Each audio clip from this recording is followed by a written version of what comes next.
हरे Krishna everyone. बहुत बहुत धन्यवाद सभी का ज्वाइन करने के लिए। और चलिए अब स्टार्ट करते हैं। भगवद गीता यथारूप। ओके, विपुल प्रभु जी, हरे कृष्णा, आप स्टार्ट करें। हरे कृष्ण गुरु जी। अध्याय 2 श्लोक 16। नासतो विद्यते भावो ना भावो विद्यते ततः उभयोरपि दृष्टो अनन्तस्त्वना यो तत्त्वदर्शिभिः।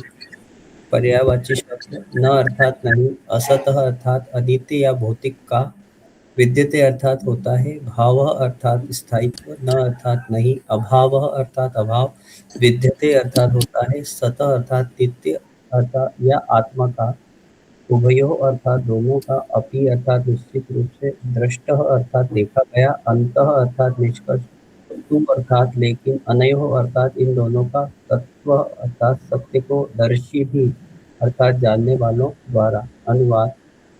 सत्य के ज्ञाताओं ने यह निष्कर्ष निकाला है कि अनित्य अर्थात भौतिक का कोई स्थायित्व नहीं होता और नित्य अर्थात आत्मा का कभी अभाव नहीं होता। इस सत्य को तत्वदर्शी महापुरुषों ने दोनों के स्वभाव का गहन अध्ययन करके समझा है। तात्पर्य: परिवर्तनशील शरीर का कोई स्थायित्व नहीं होता।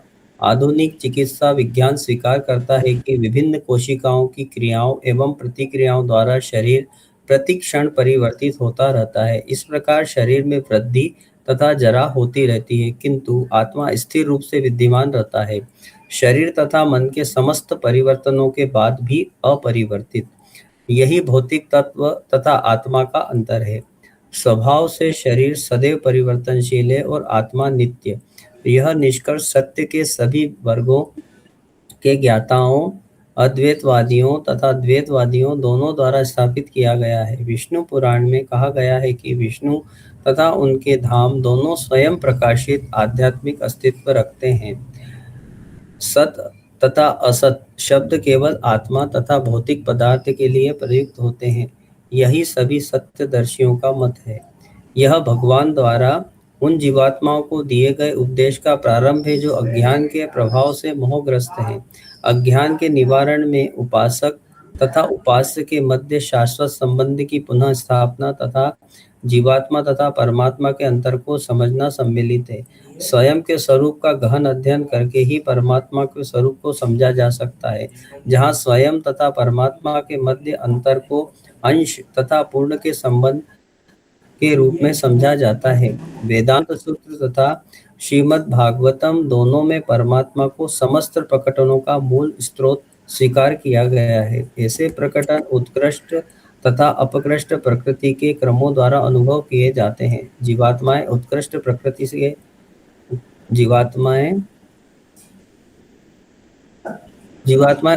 प्रकृति से संबंध रखती हैं, जैसा कि 7वें अध्याय में प्रकट किया जाएगा। यद्यपि ऊर्जा तथा ऊर्जावान के मध्य कोई अंतर नहीं होता, फिर भी ऊर्जावान को परम तथा ऊर्जा या प्रकृति को अधीन स्वीकार किया जाता है।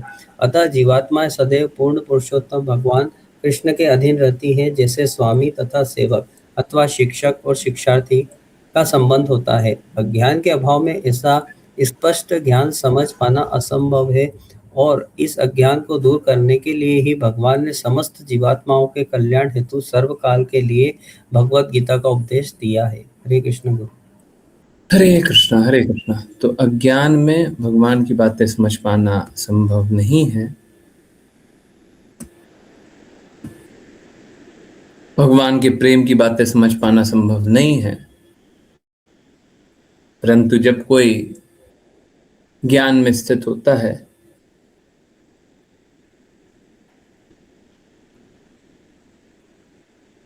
तो समझ पाता है।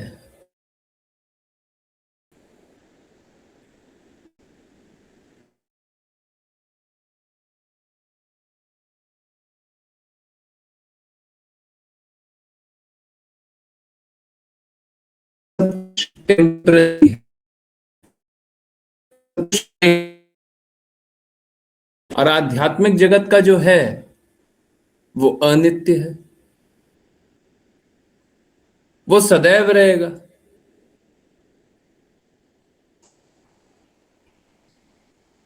जो क्षणिक है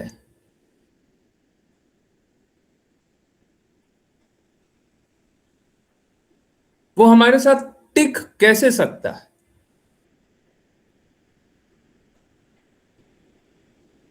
और जो सदैव रहेगा वो हमारा साथ छोड़ कैसे सकता है?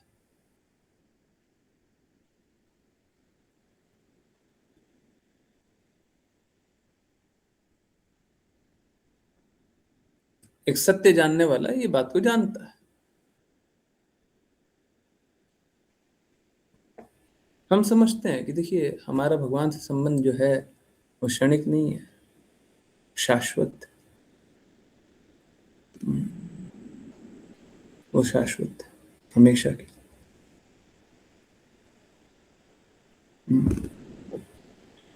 और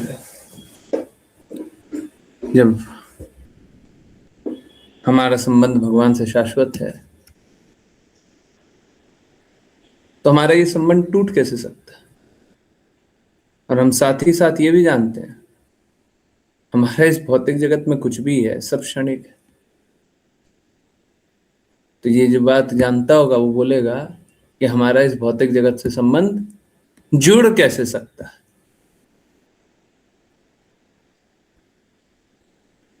अन्य लोग इस भौतिक जगत से ही संबंध जोड़ना चाहते हैं और अपने आप को इस भौतिक जगत का जानना चाहते हैं। एक भगवत भक्त जो होता है उसका दृष्टि एकदम साफ होता है, एकदम क्लियर। वो समझता है, वो स्वीकारता है कि हमारा संबंध इस भौतिक जगत से नहीं है, क्षणिक जगत से नहीं है।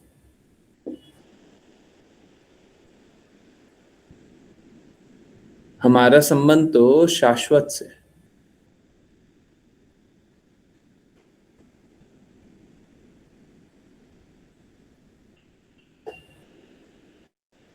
5 साल पहले जो आपकी आवश्यकताएं होंगी,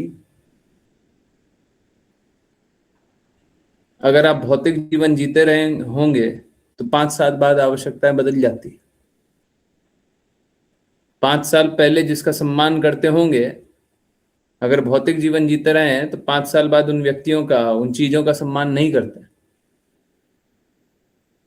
परंतु आध्यात्मिक जीवन अगर कोई जीता रहे तो 5 साल पहले जिसका सम्मान करते थे उसका आज भी उतना ही सम्मान करते हैं। 5 साल पहले जो जरूरत थी, जो आवश्यकताएं थी, वही आज भी आवश्यकता है।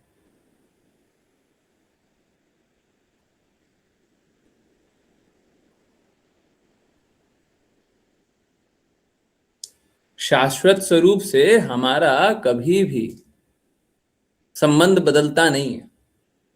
हाँ, अनुभव बदलते रहते हैं। जैसे क्या होता है, हमारी भौतिकता कम होती है तो हमको स्वाद ज्यादा आता है ना। जैसे सपोज करें जीभ पे कड़वापन लगा हुआ है, नीम खा लेते तो कड़वापन लग जाता है ना, तो हमको स्वाद नहीं आता। तो धीरे धीरे जब जीभ का कड़वापन कम होता है तो स्वाद आने लगता है। तो निश्चित सी बात है, अगर भौतिकता का कड़वापन आपकी जीभ पे लगा हुआ है तो कृष्णा का प्रेम का स्वाद कम आता होगा, भक्ति का स्वाद कम आता होगा। भक्ति करने का हृदय नहीं होता होगा, गुरु की आज्ञा अनुसार चलने का हृदय नहीं होता होगा। भौतिकता का स्वाद लगा हुआ जीभ पे तो। और भौतिकता का स्वाद कम होगा तो गुरु की आज्ञा अनुसार चलने का हृदय बढ़ेगा। भौतिकता का स्वाद कम होगा तो, और भौतिकता का स्वाद बढ़ जाएगा तो गुरु की आज्ञा अनुसार चलने का हृदय कम हो जाएगा।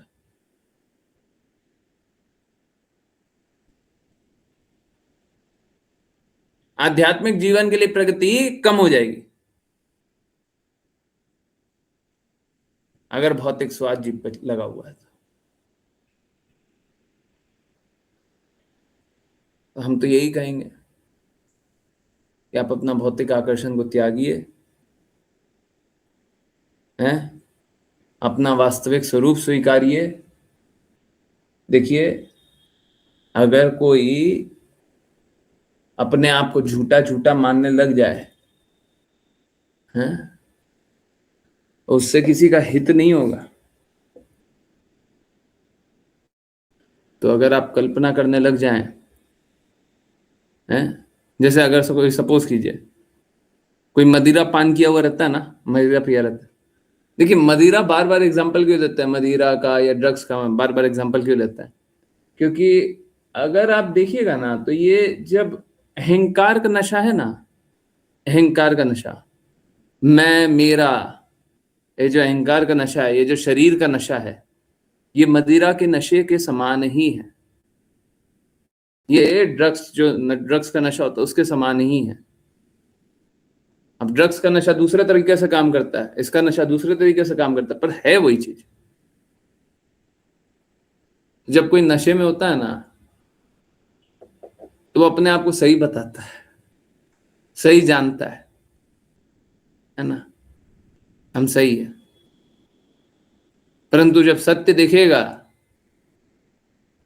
तो असली में सही को स्वीकारेगा, झूठ को तिरस्कृत करेगा। तो माया के नशे में अक्सर लोग अपने आप को काल्पनिक रूप से सही जानना चाहते हैं, है ना, कोई बड़ी बात नहीं है।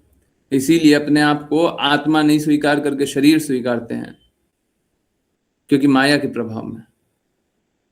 अगर शुद्ध रूप से अपने स्थिति को स्वीकारें और जाने कि वो तो आत्मा है, जब जानेंगे तो फिर आत्मा के लिए काम करेंगे, और जब जानते ही नहीं है तो फिर काम नहीं करेंगे।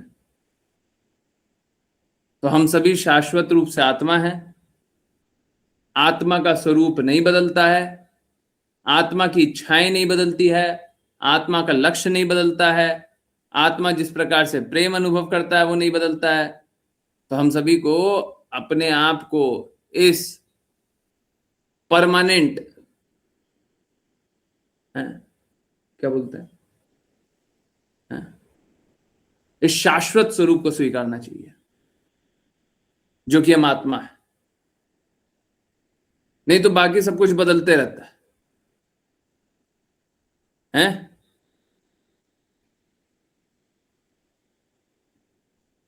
तो अगर आज आपको इसकी सेवा करनी है, कल उसकी सेवा करनी है, परसों उसकी सेवा करनी है, तरसों उसकी सेवा करनी है, उसके बाद उसकी सेवा करनी है, उसके बाद उसकी सेवा करनी है, करते रहिए। आप हजारों के दास बनते रहिए। एक भगवत भक्त होगा, वो कृष्णा का सेवक बनेगा। हम सभी ने बच्चे थे तो माता पिता की सेवा की, थोड़े बड़े हुए स्कूल में जाए तो टीचर की सेवा कर रहे थे, फिर गए, फिर कॉलेज की, फिर वहां पे सहपाठियों की, स्कूल की सहपाठियों की, कॉलेज की,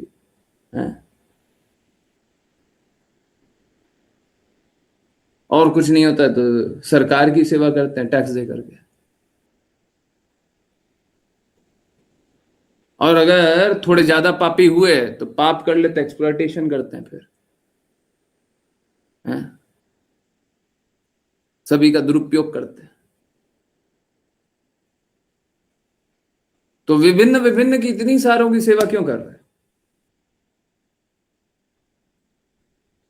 हम अगर कोई भक्ति करते रहे तो हम सभी को स्वीकारते हैं, परंतु कृष्णा के संदर्भ में स्वीकारते हैं।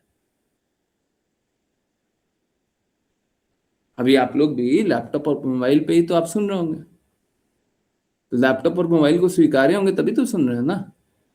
अगर किसी के पास लैपटॉप और मोबाइल ना हो, कैसे सुनेगा बेचारा, है ना? तो ऐसा नहीं हम स्वीकारते नहीं है, हम स्वीकारते सब कुछ, परंतु लैपटॉप का उपयोग किस लिए है, मोबाइल का उपयोग किस लिए है, जीवन का उपयोग किस लिए है, हर पल का उपयोग किस लिए है? ताकि हम कृष्णा की सेवा करें। और यह है आत्मा स्वरूप।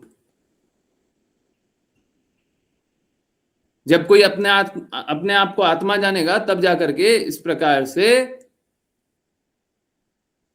परम की सेवा करेगा, हाईएस्ट परम की सेवा करेगा। और जब कोई अपने आप को शरीर जानेगा तो फिर एक दूसरे की सेवा करते रहेगा, एक दूसरे का सर्वेंट बनते रहेगा। सेवक तो बनना ही है, कृष्णा के सेवक बनना है, बाकी एक दूसरे का सेवक बनना है, ये तो सबको ही अपना अपना डिसाइड कर ले। हम तो कहेंगे कि भगवान कृष्ण का सेवक बन के लाभ है। यस, श्लेषा माता जी, हरे कृष्णा। हरे कृष्णा गुरु जी। अविनाशी यानी अविनाशी, तू यानी लेकिन, तत् यानी उसे, विद्धि यानी जानो, येन यानी जिससे, सर्वम यानी संपूर्ण, इदम यानी यह शरीर, ततम यानी व्याप्त है, विनाशम यानी विनाश, अव्ययस्त यानी अविनाशी का, अस्य यानी इसका, न कश्चित यानी कोई भी, कर्तुम कर्तुम यानी करने में, अर्हति यानी समर्थ है। अनुवाद: उस अविनाशी तत्व को पहचानो जो संपूर्ण शरीर में विद्यमान है। इस अविनाशी आत्मा का विनाश कोई नहीं कर सकता। तात्पर्य: यह श्लोक आत्मा की वास्तविक प्रकृति को और स्पष्ट रूप से समझाता है, जो संपूर्ण शरीर में व्याप्त है। कोई भी समझ सकता है कि शरीर में क्या व्याप्त है। वह है चेतना। प्रत्येक व्यक्ति अपने शरीर के किसी अंग विशेष अथवा संपूर्ण शरीर के सुख दुख से परिचित होता है।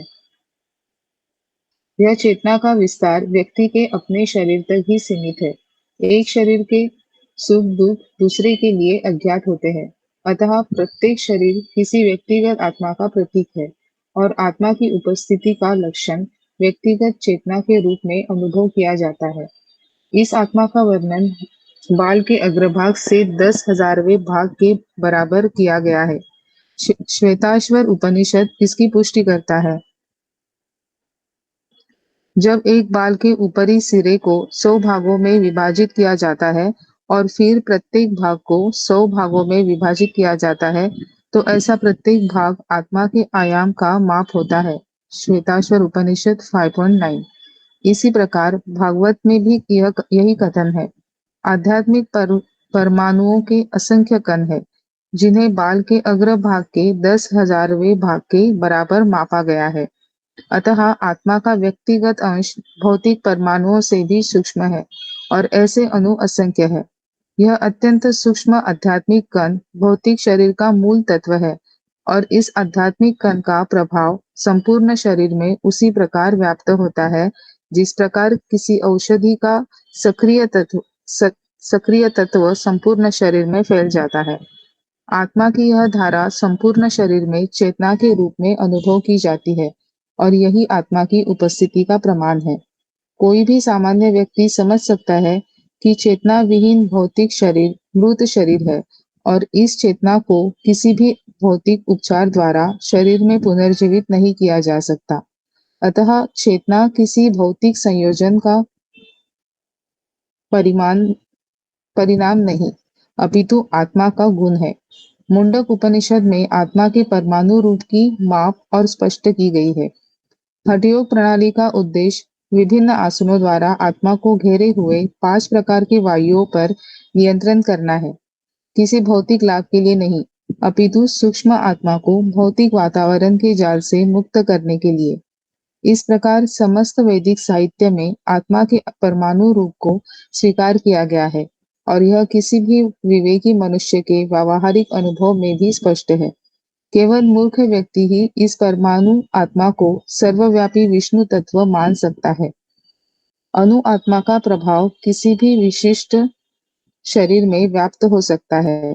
मुंडक उपनिषद के अनुसार यह अणु आत्मा प्रत्येक जीव के हृदय में स्थित है और चूंकि अणु आत्मा का मापन भौतिक वैज्ञानिकों की समझ से परे है, इसलिए कुछ लोग मूर्खतापूर्ण ढंग से यह दावा करते हैं कि आत्मा है ही नहीं। व्यक्तिगत अणु आत्मा निश्चित रूप से परमात्मा के साथ हृदय में विद्यमान है और इस प्रकार शारीरिक गति की सभी ऊर्जाएं शरीर के इसी भाग में निकलती है। फेफड़ों से ऑक्सीजन ले जाने वाली रक्त कोशिकाएं आत्मा से ऊर्जा ग्रहण करती है। जब आत्मा इस स्थान से विदा हो जाती है, तो रक्त की क्रियाशीलता जो संलयन उत्पन्न करती है बंद हो जाती है। चिकित्सा विज्ञान लाल रक्त कोशिकाओं के महत्व को स्वीकार करता है, लेकिन यह निश्चित नहीं कर पाता कि ऊर्जा का स्रोत आत्मा ही है।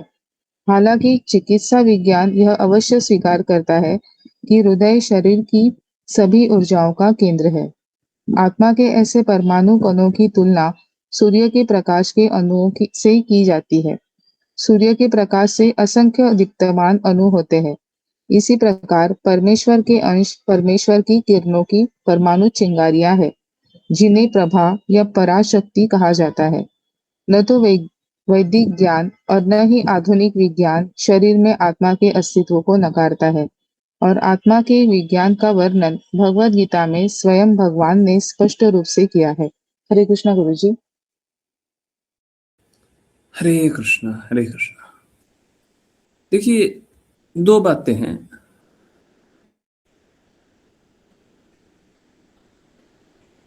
आप अपने आप को या तो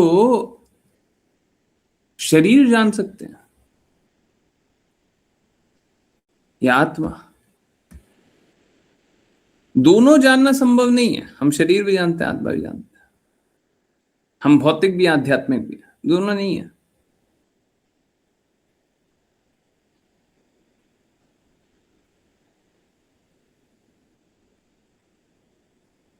अगर आपको एक विकल्प दिया जाए कि आपको ऐसा जीवन दिया जाएगा जिसमें आप हर थोड़े पल बाद आपको दुख मिलेगा, और दूसरा ऐसा जीवन दिया जाएगा जहां पे हर थोड़े पल बाद आपको सुख मिलेगा, तो आप कौन सा जीवन जीना चाहेंगे? दुख वाला, सुख वाला?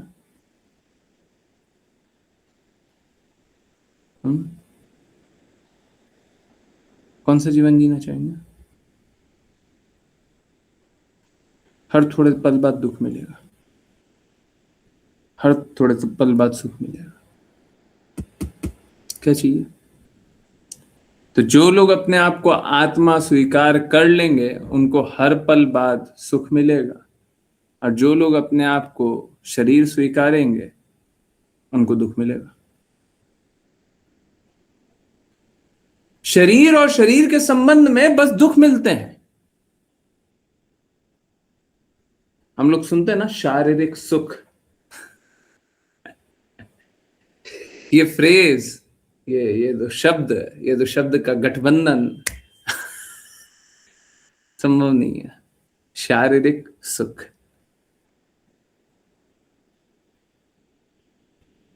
ये सपना बहुत अच्छा है। देखिए देखिए, पूरा नहीं होगा। शारीरिक सुख,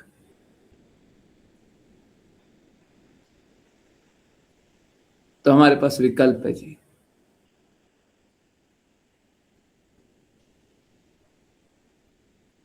आप अपने आप को अगर शरीर जानेंगे तो मिलेगा दुख, अगर आप आत्मा जानेंगे तो मिलेगा सुख।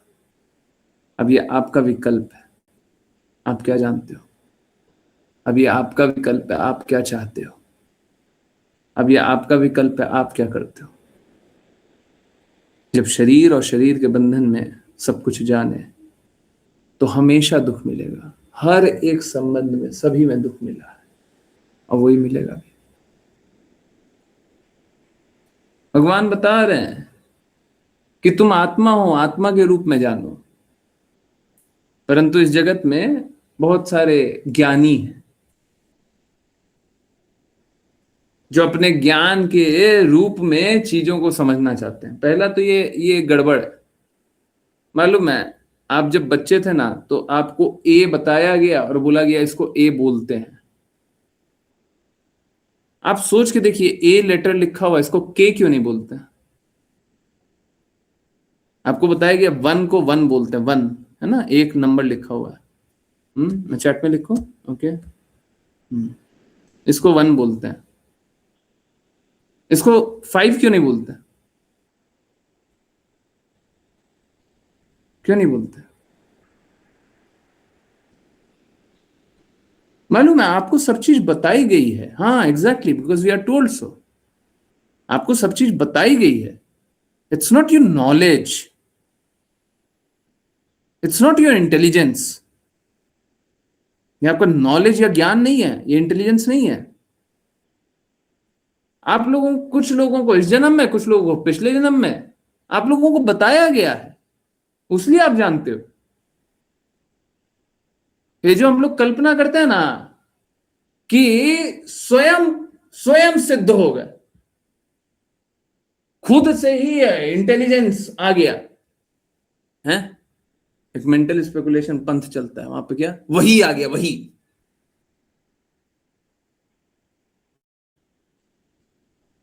तो ये सब कुछ आता वाता नहीं है। देखिए, सारा ज्ञान, भगवत गीता में भगवान कृष्ण क्या बोलते हैं, सारा ज्ञान मुझसे आता है, मैं तुमको ज्ञान, स्मृति और विस्मृति देता हूं। तो कृष्णा ही आपको ज्ञान देते हैं, ज्ञान याद रखने का स्मृति भी देते हैं, और ज्ञान नहीं याद रखने का विस्मृति मतलब भूलने की क्षमता भी देते हैं।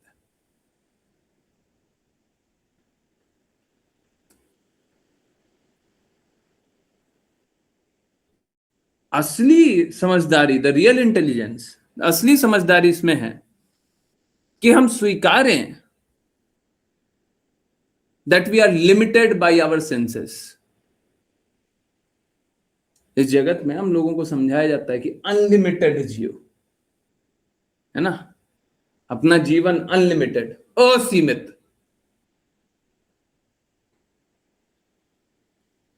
परंतु हम सभी सीमित हैं। जीवन में 100 वर्ष होंगे, सीमा है नहीं है। दिन में 24 घंटे होंगे, सीमा है नहीं है। आप कितना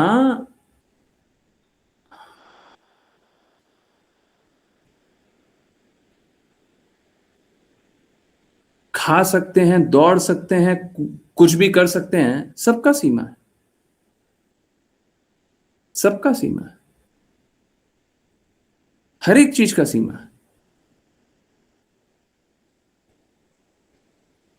सब कोई सीमित, आप असीमित नहीं है,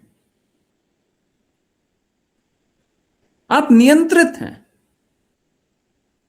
नियंत्रित है तो कोई एक नियंता है, कोई कंट्रोलर है। If you are being controlled then there is some controller. अगर आप नियंत्रित हैं तो कोई एक नियंता है। कौन है नियंता?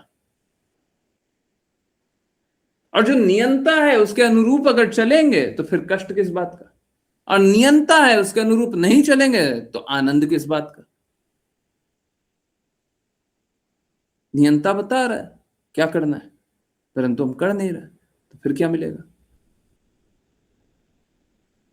हम लोग अपनी बुद्धि से समझना चाहते हैं, साइंटिफिक, है ना, सुनने में बड़ा अच्छा लगता है साइंटिफिक। परंतु साइंस में मालूम है, साइंस आपको आ नहीं गया, आपको बताया गया है। पहले यही साइंस था जो सोचता था कि पृथ्वी स्थिर है और सूर्य घूमता है। तब भी तो साइंटिस्ट ही थे, कोई और था? पहले भी तो कैलकुलेशन ही था, रैंडम था। बताइए, हमने फिर क्या किया? हमने फिर थोड़ा एडवांस बने, डेवलप्ड। तो क्या हुआ? थोड़ा ज्यादा जाने हैं। तो क्या जाने? नहीं नहीं नहीं नहीं, देखिए देखिए, ये गलत बात है। सूर्य स्थिर है, पृथ्वी घूमती है।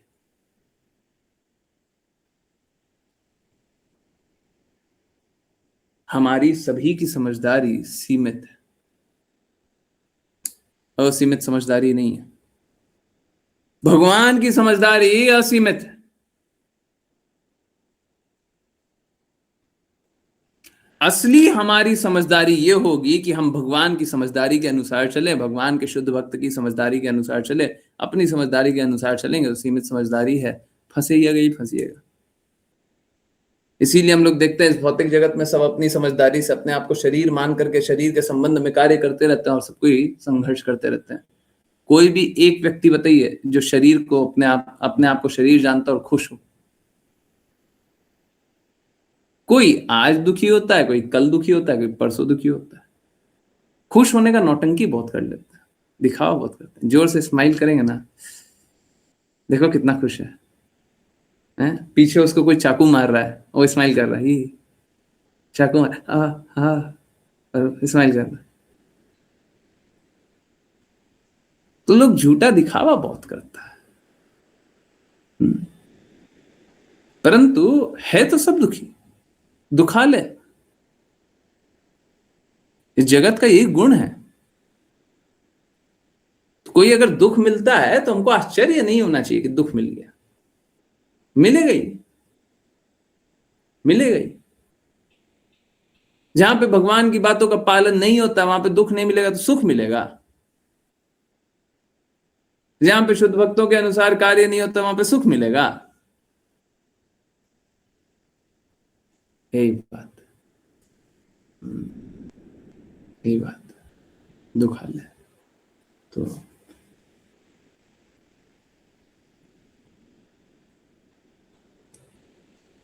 लोग अज्ञानता में इसीलिए दावा करते हैं कि हम आत्मा नहीं है। आत्मा की खोज न साइंस किया है, न पूर्ण रूप से आत्मा के बारे में कभी साइंस जान भी पाएगा। देखिए, हम साइंस के खिलाफ नहीं है, परंतु साइंस की सीमित स्थिति को स्वीकारना पड़ेगा। हम साइंस के खिलाफ नहीं, साइंस बहुत सारी अच्छी बातें बोलता है, परंतु उसका सीमित ज्ञान है, ये बात को स्वीकारना पड़ेगा। पतन से भरा हुआ, इस बात को स्वीकारना पड़ेगा। ऐसा नहीं हम अनसाइंटिफिक लाइफ जिएंगे, परंतु ये बात स्वीकारना पड़ेगा। देखिए क्या होता है, हम लोग जीवन में बहुत सारा काम करते हैं, है ना, परंतु क्या जो बेस्ट ऑल्टरनेट होता है वो काम करते हैं। जैसे सबने अपना घर बनवाया होगा, है ना, या फिर घर ढूंढा होगा, रेंट पे ढूंढा होगा, तो आपको बहुत सारे घर बनाने या ढूंढने का मौका मिला होगा। आपने वो वाला चुना जो आपको बेस्ट अवेलेबल ऑल्टरनेटिव दिखाई दिया। सही बात है ना, है? आपको जो बेस्ट ऑल्टरनेटिव दिखाई दिया, इसका अर्थ ये नहीं हो गया वो बेस्ट है, उसमें बहुत सारा इंप्रूवमेंट फॉर चेंज है, room for improvement, I mean, है ना, थोड़ा और बेहतर कर सकते हैं, इसको और बेहतर कर सकते हैं, उसको और बेहतर कर सकते हैं। तो साइंस भी वैसे ही है, पर फिर भी स्वीकारते तो है ही ना कि सबसे अच्छा भी नहीं है तो अभी हम घर में रहेंगे ही नहीं, है कि अभी हमको जैसा चाहिए वैसा मिला ही नहीं है तो हम रहेंगे ही नहीं, हम तो रोड पे रहेंगे, हैं? तो बात यही है, हम सभी जो सर्वश्रेष्ठ कर सकते हैं वो करने का प्रयास करते हैं। इसीलिए साइंस की इस सीमित स्थिति को स्वीकारना पड़ेगा कि ये बात सही है, साइंस अच्छा करना चाहता है, पर अच्छा करते हुए भी उसकी सीमित स्थिति है कि उसको पता नहीं है, आत्मा के बारे में पता नहीं है, आत्मा का ज्ञान नहीं है हम लोगों को, परंतु आत्मा ही स्वीकारना चाहिए। भगवान कृष्ण हमको आत्मा बोलते हैं, शरीर के संबंध में इस जगत को नहीं देखना चाहिए। हम सभी आत्मा है, आत्मा का कभी कोई विनाश नहीं कर सकता, और जब इस तरह हम सभी को देखेंगे तो हम सत्य को देख पाएंगे, नहीं तो एक काल्पनिक ज्ञान रह जाएगा। ठीक है, ओके। जिन किन्हीं को वैष्णव प्रणाम मंत्र करना हो कृपया करके हैंड रेज करें। ओके, हाँ, ऋचा माता जी, हरे कृष्ण। हरे कृष्ण गुरुजी। वांछा कल्पतरुभ्यश्च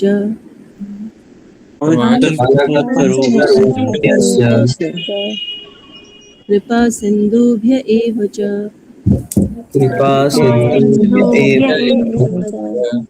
पतितानां पावनेभ्यो वैष्णवेभ्यो नमो नमः। अनंत कोटि वैष्णव वृंद की जय। इस डिवाइन ग्रेस ऐसी भक्ति वेदांत स्वामी श्रील प्रभुपाद की जय। श्रील भक्ति सिद्धांत सरस्वती ठाकुर, गौर कृष्णदास बाबा जी, भक्ति विनोद ठाकुर, जगन्नाथ दास बाबा जी, नामाचार्य श्रीधारी दास ठाकुर की जय। जय। श्री रूप सनातन भट्ट रघुनाथ जीव गोपाल भट्ट दास रघुनाथ की जय। जय। श्री कृष्ण चैतन्य प्रभु नित्यानंद, श्री अद्वैत गदाधर श्रीवासादि गौर भक्त वृंद की जय। गंगा माई, यमुना माई, वृंद देवी, तुलसी महारानी, पुरी द्वारका वृंदावन धाम की जय। भगवद गीता श्रीमद् भागवतम चैतन्य चैतमृत की जय।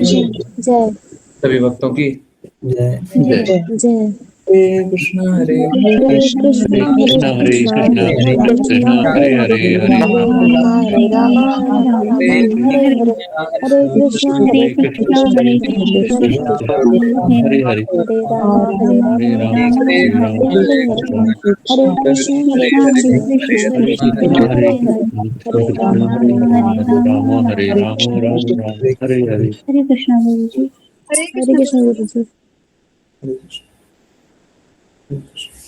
यस किन्हीं की कोई भी जिज्ञासा, कुछ भी पूछना, कुछ भी बताना, कुछ भी बोलना, कुछ भी जानना।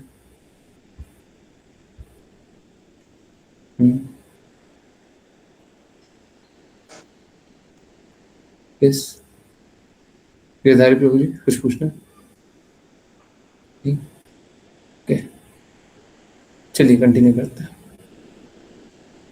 वृंदावन रम्य स्थान दिव्य चिंतामणि धाम।